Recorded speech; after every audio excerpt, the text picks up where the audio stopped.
Hello friends, कैसे हैं आप सब। इसके पिछले में आज लेसन 2 श्वसन तंत्र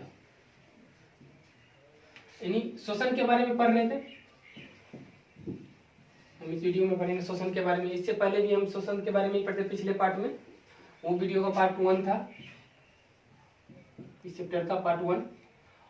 और आज हम पार्ट 2 पढ़ेंगे। इसको हम पार्ट वाइज में बना रहे हैं ताकि आपको सुविधा हो, ज़्यादा वीडियो लंबा ना हो। तो आज हम श्वसन में पढ़ेंगे कि मानव श्वसन तंत्र। लेकिन पिछले वीडियो का थोड़ा चर्चा कर दे रहे हैं कि पिछले वीडियो में हमने क्या पढ़ा था। पिछले वीडियो में पढ़ा था श्वसन तंत्र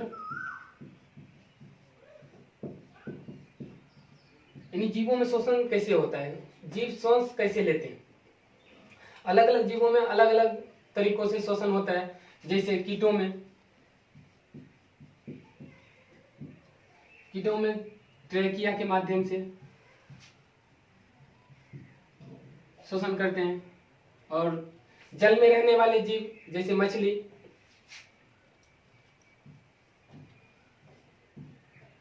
गिल्स के माध्यम से। और जितने भी स्थलीय जीव हैं यानी हमारे वायुमंडल में संपर्क में ऑक्सीजन सीधा ग्रहण करते हैं, यानी मनुष्य या जीव जंतु, जो विकसित जीव जंतु हैं, वो फेफड़ा द्वारा सांस लेते हैं। मतलब इनका श्वसन क्रिया जो संपन्नता फेफड़ा में जाकर संपन्न होता है और ये नाक द्वारा सांस लेते हैं। तो इसके बारे में हम विशेष डिटेल से चर्चा करेंगे। मनुष्यों में श्वसन, इस मनुष्य में श्वसन कैसे होता है। आगे देखते हैं कि मानव श्वसन तंत्र क्या है, मानव श्वसन तंत्र कैसे होता है, कहाँ क्या प्रोसेस होता है, ये हम आगे पढ़ रहे हैं। आपको बता दे रहे हैं अभी श्वसन तंत्र क्या है, मानव श्वसन तंत्र क्या कैसे होता है। मानव श्वसन तंत्र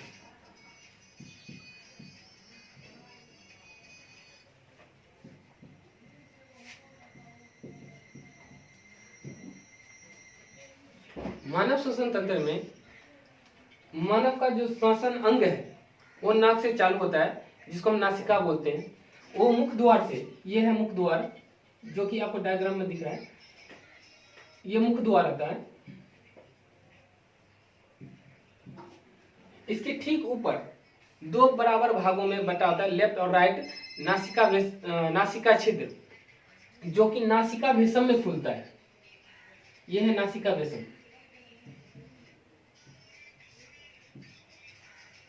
नासिका भेषम में खुलता है।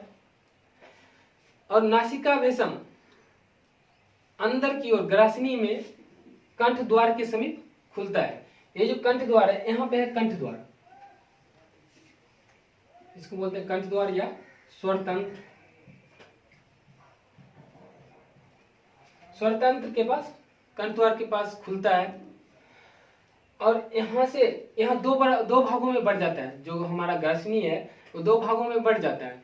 एक होता है श्वसन नली और दूसरा भोजन नली। जब हम भोजन करते हैं उस समय हमारा ये श्वसन नली बंद हो जाता है, क्योंकि वहां पे अगर श्वसन नली में भोजन का कोई भी कण चला गया तो हमें खांसी आता है, छींक आ जाती है।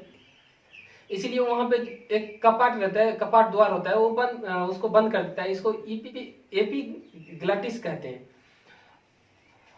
और एक भोजन नली, जो भोजन के उपरांत जो हम सांस लेते हैं और उस पे जो श्वसन नली पे जो कपाट ढका रहता है उसको एपिग्लॉटिस कहते हैं। तो वहां से श्वास आगे की ओर आगे बढ़ता है, नीचे की ओर आता है, जहाँ स्वर तंत्र होता है। स्वर तंत्र से ठीक नीचे ग्रासनी के बाद ये जो है स्वर तंत्र पाया जाता है, जो कि ध्वनि उत्पन्न करता है। मनुष्यों में ध्वनि उत्पन्न करने का कार्य करता है। उसके ठीक नीचे ये लंबी जैसी संरचना जो है उसको श्वास नली कहते हैं, श्वसन नली, श्वास नली कहते हैं, या ट्रेकिया।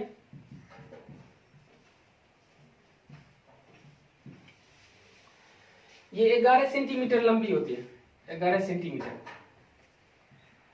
और 16 mm इसका व्यास होता है। ये जो संरचना है इसको बोलते हैं उपास्थि वलय। उपास्थि वलय मीन्स ये संरचना उपास्थि वलय इसको बोलते हैं।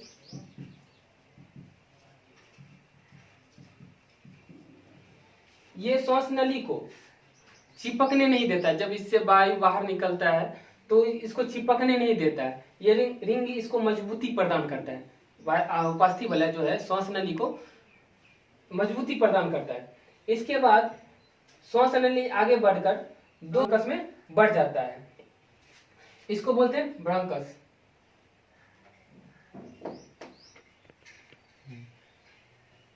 दो बराबर भागों में बढ़ जाता है जिसे ब्रंकस कहते हैं। ब्रंकस कहते हैं। ये आगे बढ़कर दोनों साइड फेफड़ा में जब पहुंचता है तो प्रत्येक ब्रंकस ब्रंकियोल्स में बढ़ जाता है, विभाजित होकर अनेक ब्रंकियोल्स में बढ़ जाता है, इसको बोलते हैं ब्रंकियोल्स।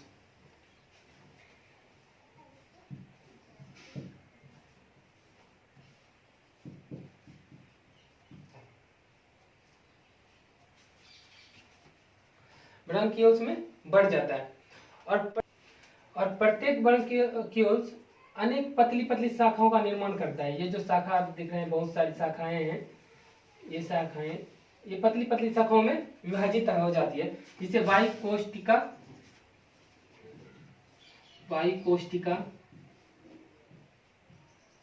वाहिनियां कहते हैं।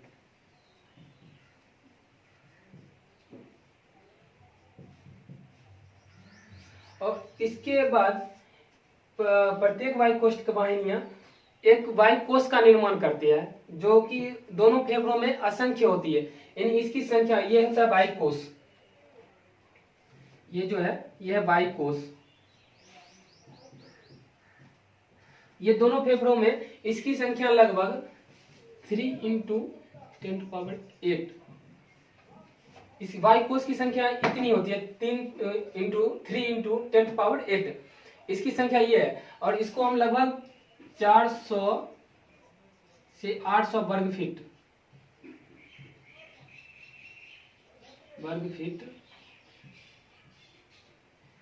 इतनी बड़ी सतह हमारे मनुष्यों के फेफड़े में सतह शोषण के लिए होता है। यानी गैसों के आदान प्रदान के लिए 400 से 800 वर्ग फीट सतह उपलब्ध होता है। मनुष्य के शरीर में फेफड़ा बक्षगुहा में स्थित होता है, जो कि स्पंज, और इसका जो कलर होता है ये रेड कलर का होता है। ये जो है स्पंज, यानी स्पंज तरह का होता है, और ये पूरा जो है गुलाबी कलर का होगा, और थैलीनुमा संरचना होता है, जो कि दोनों तरफ से ये जो पतला वाला आवरण है, ये आवरण, इसको पैराइटल पेलुरा कहते हैं। इस आवरण को पैराइटल पेलुरा। इसके अंदर म्यूकस जैसा, यानी श्लेष्मा जैसा चिकना पदार्थ स्रावित होता है, जो कि फेफड़ा को, ये जो दोनों फेफड़ा है जब फैलता है और वास्तविक रूप में लौटता है तो इसको चिपकने से इसको बचाता है, यानी घर्षण को कम करता है, ताकि ये घर्षण ना हो। इस चिकना पदार्थ यानी म्यूकस जो है उसके चिकना घर्षण को कम कर देता है। इसमें पूरा म्यूकस भरा रहता है। आगे चलते हैं, और इस संरचना को बोलते हैं डायफ्राम।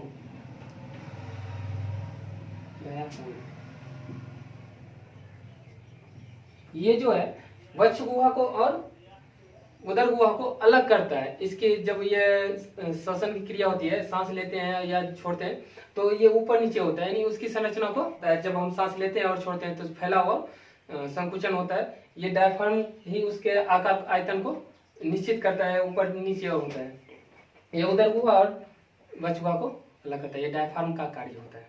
ये था मानव श्वसन तंत्र का अंग। कहाँ से मानव यानी सांस लेता है और छोड़ता है, किस माध्यम से वायु से मनुष्य के शरीर में पहुंचता है और फिल्टर होकर वापस अशुद्ध रक्त, अशुद्ध वायु और शुद्ध वायु में परिवर्तित होता है। ये वायु कोश हो गया, जिसमें अशुद्ध और शुद्ध वायु पहुंचता है। कार्बन डाइऑक्साइड हम छोड़ते हैं जो बाहर निकलता है, और ऑक्सीजन ग्रहण करते हैं। ये तो था हमारा श्वसन तंत्र यानी श्वसन, जो कि मानव श्वसन तंत्र, मानव में श्वसन की क्रिया कैसे होती है, संपन्न होता है, वो हम आपको बता चुके। अब अगले वीडियो में देखेंगे परिवहन। परिवहन क्या होता है।